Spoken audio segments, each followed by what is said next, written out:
Christine Bowley is the assistant news director at the original Action News in Philadelphia. And in her role at 6ABC, she's helped recruit and grow talent and shift the newsroom towards today's new digital and streaming goals and platforms. Christine started her career in Washington, D.C. after graduating from the University of Maryland with a broadcast journalism and economics double major. But since then, she's produced newscasts in Raleigh, North Carolina, where she won 2 regional Emmys, as well as earned her MBA while working, and led newsrooms in Jacksonville and Tampa, Florida, before returning to the Northeast. But everybody watching this conference and all these interviews are asking themselves the same question, which is, how do I make myself newsworthy? How do I, land an interview if I really, want to? And how do I present the best possible so that I get asked back and back? And, I'm the 6 ABC News go-to person for hiring and job searches. Yeah. So I think the best way to answer that question, number one, I think, is flexibility. So because unfortunately, we don't always know what news is going to happen. So we are very reactionary because that's how we do business, is we react to things that happen and then try to find out more about them or explain more about them. And so that's the first thing I would say. And now that we are all able to do these video interviews, it has changed really my industry to a degree that I can't even describe, just to be able to hop on a Zoom or a Blue Jeans or a Teams or StreamYard or what have you, and talk to somebody on a camera. So I would say being flexible is first and foremost. Secondly, I think we like to talk to people who can explain things that are complicated, right? So that's part of what we do as well, is we break down some really complicated topics, and we're sort of charged with being, we need to know a little bit about every single thing, because news could break in any kind of category. And so when we look for an expert, we're looking for somebody who can break that down for us. And I think the thing to keep in mind, and the thing that will get you asked back to do something over and over again, is if you are able to break things down in short, simple, succinct ways that are easily digestible by the general public. Think of if you, and I talk about this too when I'm coaching talent. I think when you are talking to someone and you are explaining something, you don't want to be sing-songy. You don't want to sound like you're reading off a script. Right. But you want to sound like you are excited about it, or there's an urgency to it. And so, think of how you would tell a story at the dinner table. If you were talking to your friends, your parents, your family.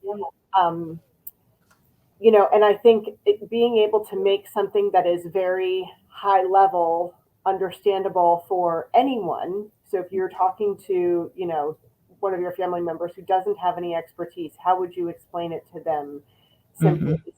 And, don't get too caught up in jargon that people aren't going to understand. If you talk in very, very long, if it takes a long time to explain, that soundbite's probably not going to make it into the piece. So true. So it is really hard to think about how to talk in sound bites. And I don't necessarily think that that's the right way to do it, because that's a little bit too technical. But I think just thinking of simplifying things in a way that, any of your friends, even if they aren't in your industry, could understand, is a really important piece of it. Yeah. And I agree so much, whenever I get invited, and I'm so thankful that I have so many opportunities with 6 ABC News, is I've always found that it's so helpful for me to, not only when we're talking about what you want to talk about and we're kind of pitching the idea back and forth, to come up with kind of my agenda, but to put it into really succinct bullet points, and really, in most times, no more than 3.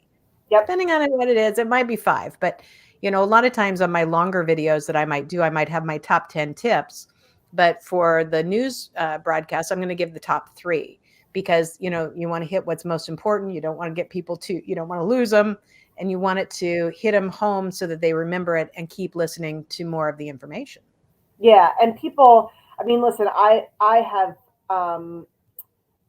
in any like public speaking class I've ever taken, people like things in threes. So sure, if you've got a top three list, or you can divide something into three main bullet points, I just think that it's like aesthetically pleasing and also sort of easy to understand. And if you come out of the gate and you say, well, here are the three things you need to keep in mind, it just I just think it simplifies it. Now, the thing that I think is starting to change in the industry a little bit, as we look more towards streaming content, Mm-hmm. and we are not as um, restricted by timing constraints. So when we're on linear and we're on TV, we have to squeeze everything in, and people expect, the top news at the top of the hour, and they expect things that are a little bit lighter, towards the end of the half hour. They expect weather, Yep. around three-quarters of the way through, just because that's the way it's always been. And particularly in Philadelphia, people really like things the way that they have always known them to be, right? And so if you mess Yes. with that, you're messing with a formula that has worked for a long time. But when we think Yeah. about streaming, we can be a little bit more open-ended, and we could do something like you're talking about with, your top 10 tips, and go into each of those. If you're going to go that far, then maybe we need to start thinking about some kind of graphical support for that, right? Like if you were going to give a PowerPoint presentation, for example. Mm-hmm.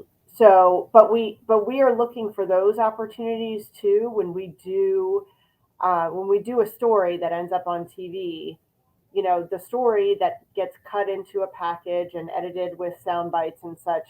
That's usually going to be, typically it's like a minute 30. I think that's Mm-hmm. pretty industry standard. That's what it is for us, and that's what it has been at other places I've been for a news package.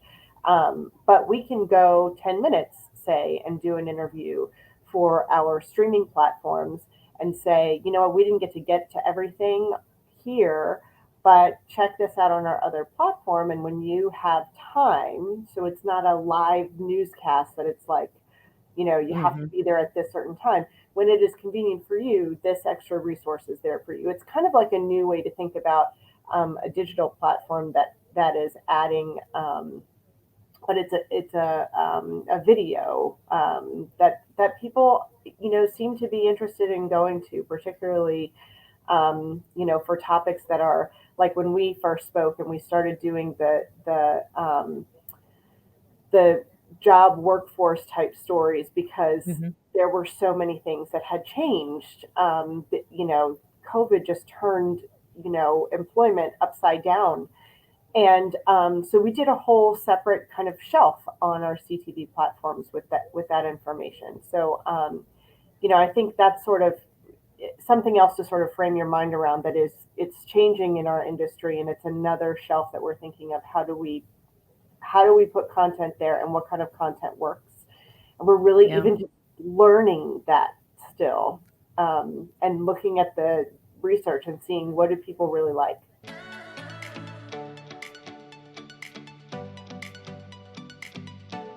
So if you're booking an expert for your show, your newscast, Mhm. um, do you pre-interview them? Do you steer them? Do you coach them?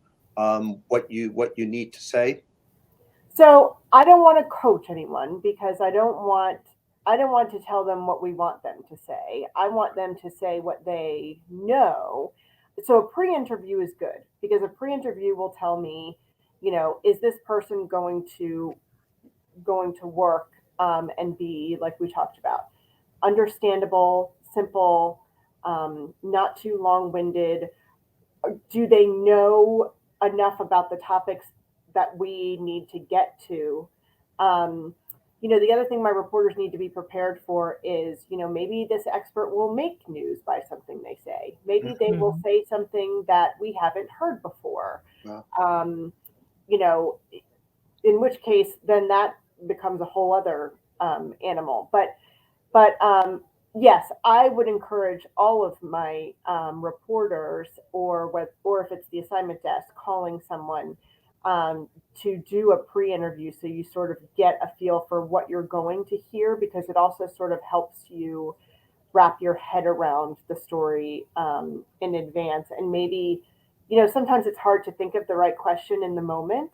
So if you have an understanding of what you're going to hear before you go sit down and do the interview, then you might have time to think of, I haven't thought about this yet, and I really need to ask this other question. Like, it might take you down a road.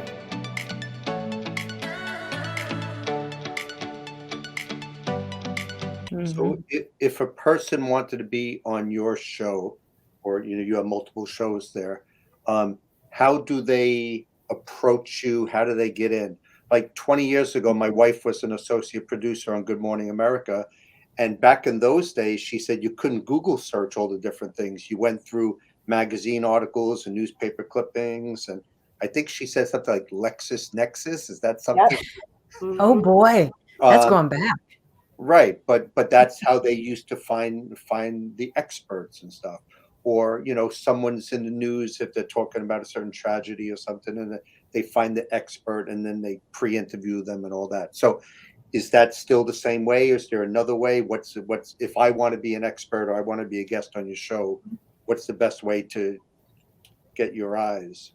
So I will say we get the number of emails we get every day is astronomical. I probably myself get over 1,000 emails a day. Oh, Um, Now I'm on the gee. assignment desk email, so that includes, and there are a number of people who will pitch stories to the assignment desk, and I think that that is a good way to do it, but I think that there are some strategies to that. So, for example, if you see something happen in the news that you are an expert on, um, that's a good time to contact us, because Mhm, that's when we're looking for those things. So, mhm. I mean, I think that I know that that's asking a lot, but let's say, you're an expert on, gosh, I don't know, if you are an autism expert and there is a story because some new study came out about autism in children, and you want to say, hey, listen, I know a little bit about this. Here are my credentials. I wrote this book, I've done this research, I worked here, whatever it may be, and I can help explain this topic. So I think the timeliness of the contact is the most important piece, because Mhm. we are always moving from one topic to the other. And so you can pitch me something and I'm going to look at it. And if I'm interested in it, then we'll reach out. And if we move on to the next thing, that we may or may not remember that we heard from that person at Mhm. that time. Um, I do think that emails work better than phone calls, just because we're so pressed for time. It's really hard to sort of talk through with somebody over the phone.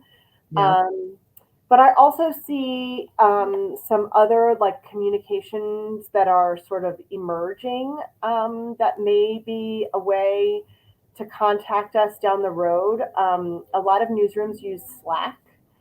And so I don't know if down the road there may be a way to utilize Slack to say, like, I'm an expert in this field, or the other. You can kind of separate them into channels.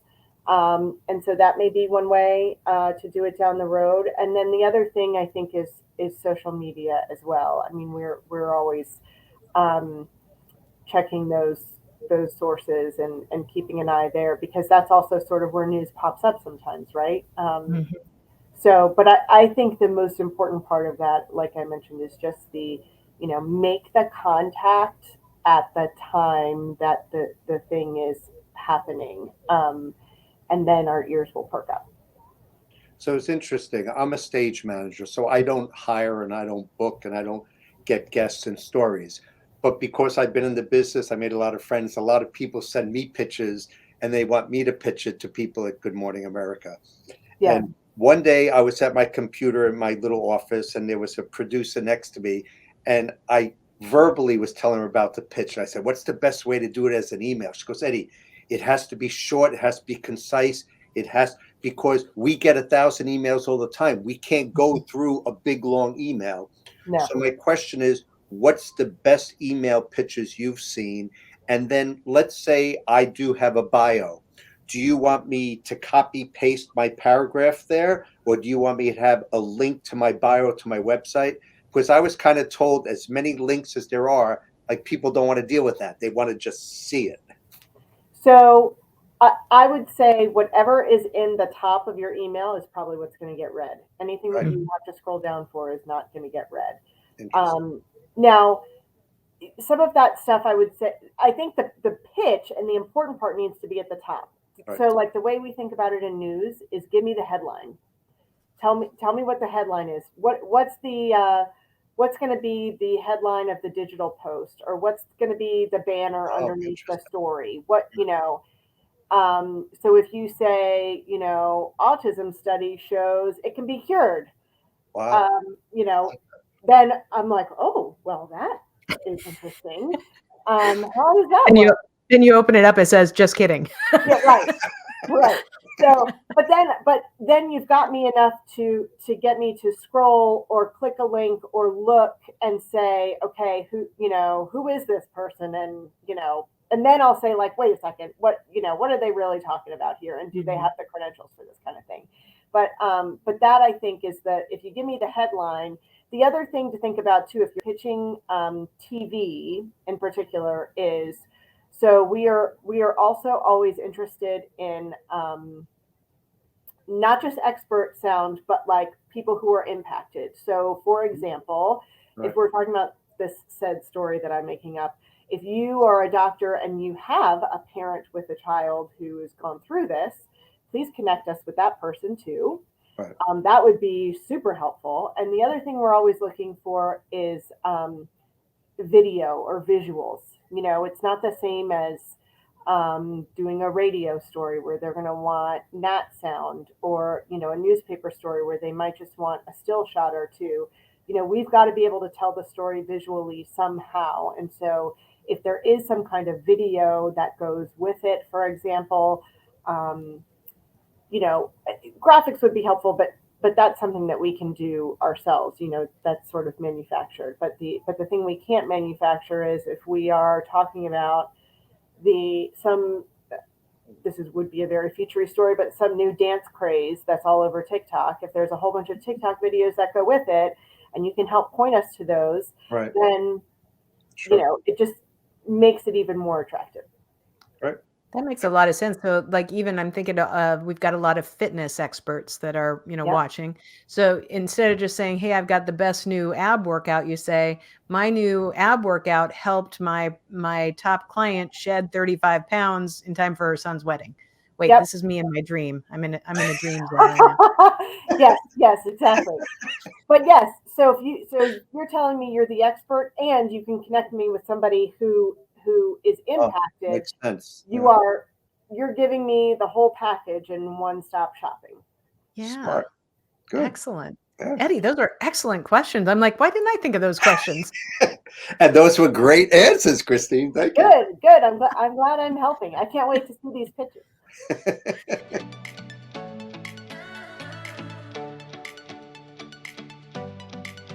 Do you think that now more than ever, there's a need for great stories that are live, that can be, they can still be the 1.3, minute package, but they can also, if you've got the right person, then turn that into longer content that also gets streamed and helps you guys meet your objectives, as well as, really help people to expand their messages. It just seems to me like this is the perfect time to have people really focused on what they can do for news media. Yeah. Well, listen, I will tell you, we have seen in the research in the past 2 years since COVID happened that people are seeking, particularly the local news media, more than ever. And even though there is some distrust of, the mainstream media, as they will call it from time to time, local news is the most trusted of all of the categories. And particularly here in Philadelphia, they really do, this is something that they have had in their lives all along, that they really do trust.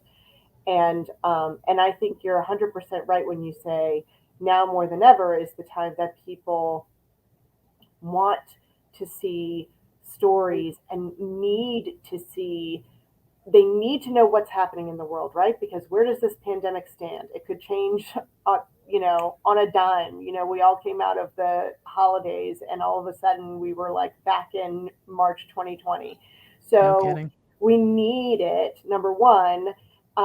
It's good for us, number two, with all of the nice, friendly, heartwarming stories that we can tell of people that you might know right in your backyard.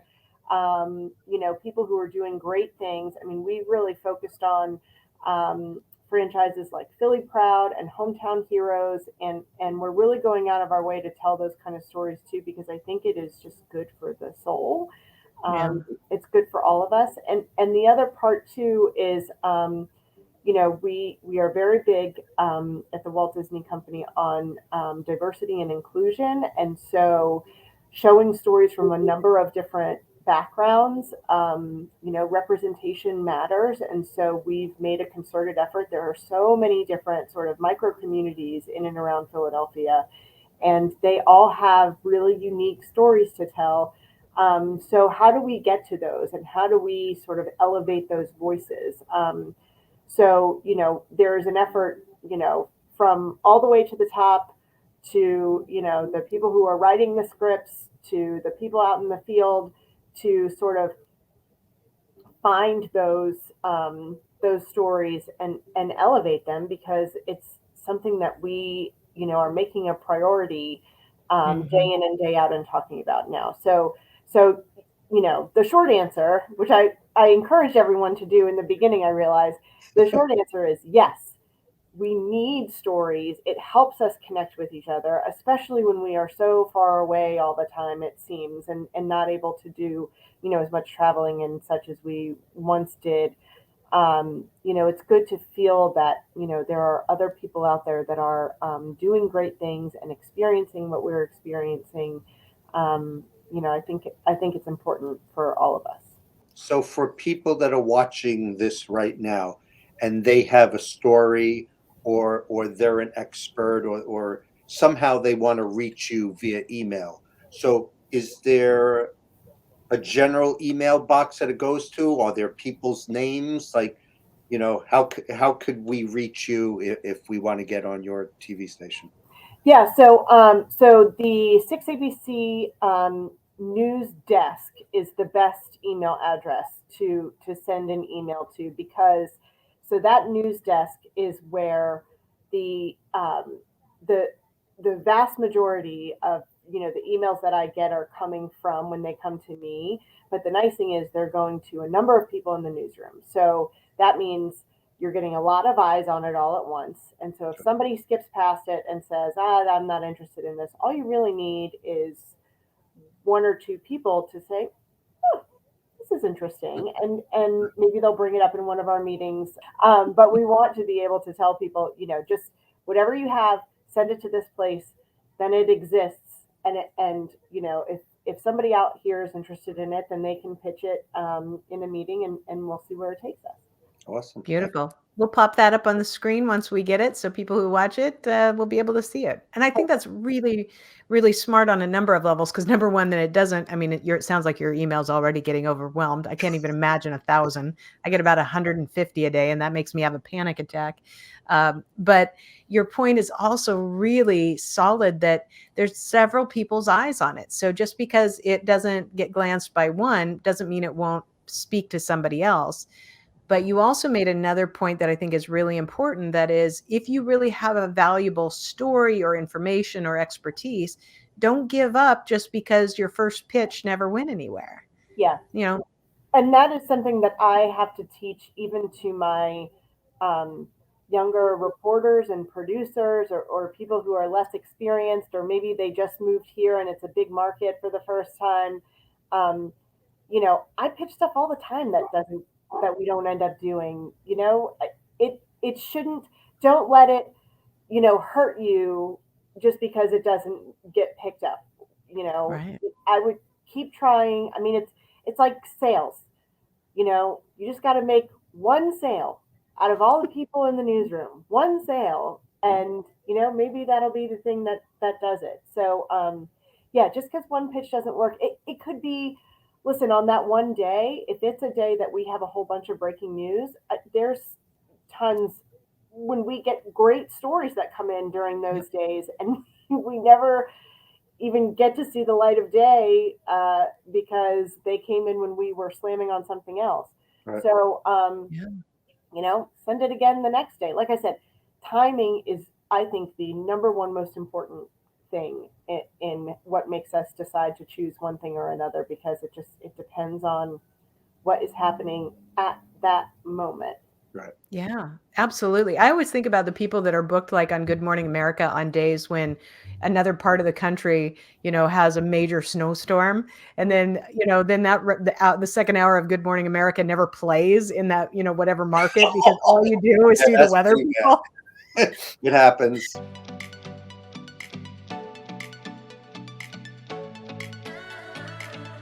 What if somebody is out of college or a little older that wants to be a reporter? What's your advice for them to become on-air reporter? So that process is the way that it has always worked in this industry is you go to a small market and you practice, and then you make a reel and you work up to a bigger market. So, Philly is probably not the place that most reporters are going to come out of the gate and start. Right. We're usually, I would say, reporters that get here, this is at least their third stop, and sometimes much farther down the line than that. So you go to, a small town. And the nice thing about those small markets is you learn everything. Yep. Um, Mhm. you are probably shooting, editing, writing your web story. These days you're posting your separate CTV interview. You're doing your social media. I mean, there are people in really small markets that produce the newscast that they then anchor, and they might even go shoot a package to put into that show that day. Um, that I think the good part about that is having a good understanding of all the different things that go into, whether it's making a reporter package or making a newscast, sort of help you down the line when as markets get bigger and bigger and those tasks are more segmented. Um, but that's how you practice and you get good at it. So I think being on air is something that um, you know takes time, and particularly like if you want to be an anchor. It's one thing to be able to anchor a newscast that goes exactly as it is planned out by the producer. And Uh-huh. then there are the newscasts that, I mean, I have produced newscasts that right as I'm walking into the booth, essentially get thrown into the Uh, garbage, wow. and you Yep. and you just wing it the entire time. Um, Yeah. so, I mean, that's a whole other ability to just be Sure. able to Yep. talk and fill time, and so it's a talent that has to be you know built over time, I think. Yeah. And through Yeah. my years, I've mentored a lot of students. I've given talks at colleges and high school students, and I always tell them go to a smaller market. Or if you want to be behind the camera, or you want to be a camera person, or audio or lighting, I said go to the non-union shops, because you're not going to go to ABC, CBS, NBC where there's all unions. So you go to the non-union shops and you learn, and you could touch everything. Um, what I also tell a lot of people prior to getting that job at a small market, how do you sell yourself to get that job? So I said, get on camera as much as possible. Get your phone, get a good camera, get somebody to help you. And if you want to be a reporter, get dressed up, write something, go out on the street and record something as though you are on camera.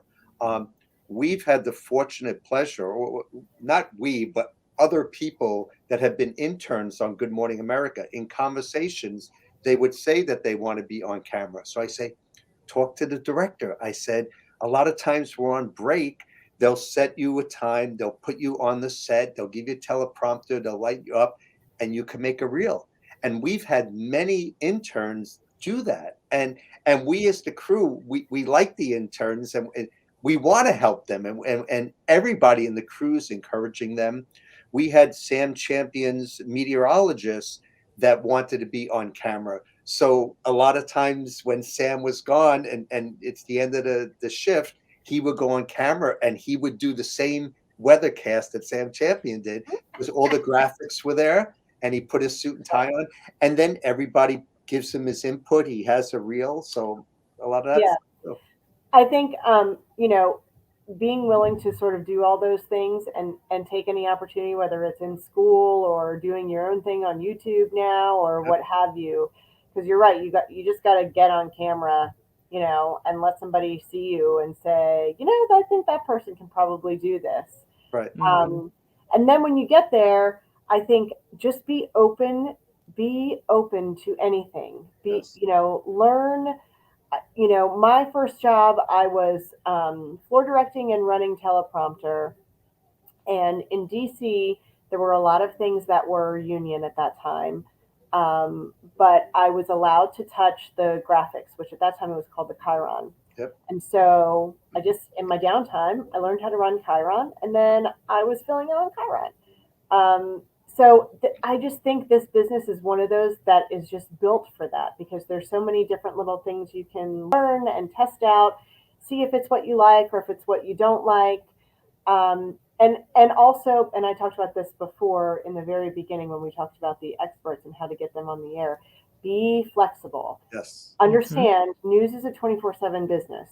So, you may, if you learn how to do something, you may get a call on the weekend or in the middle of the night or who knows when. And they might say, we need help. Can you help? You should, as long as you can, you should always say yes. Yes. Yeah. Always say yes.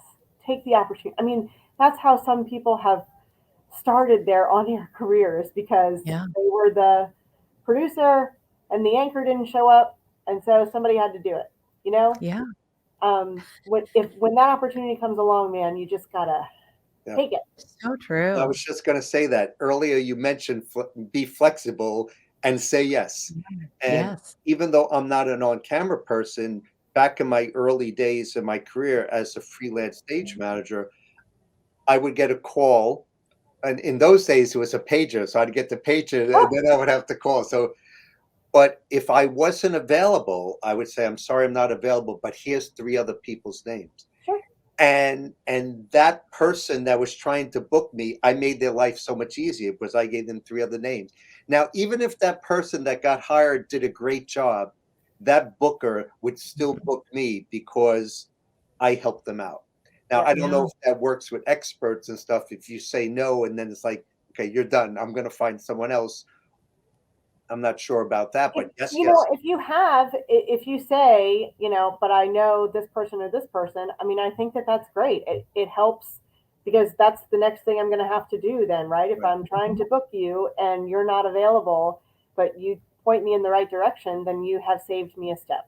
I mean, after I did the first series a couple of years ago in the pandemic about, getting back to interviewing and getting dressed, after I got done with that, I said, just in case you guys need somebody, I've got somebody who's an expert in how to dress for success. And here's somebody who will talk about, getting yourself in the right mental space because it only benefits me to help you guys have greater stories and to feel like I'm a team player.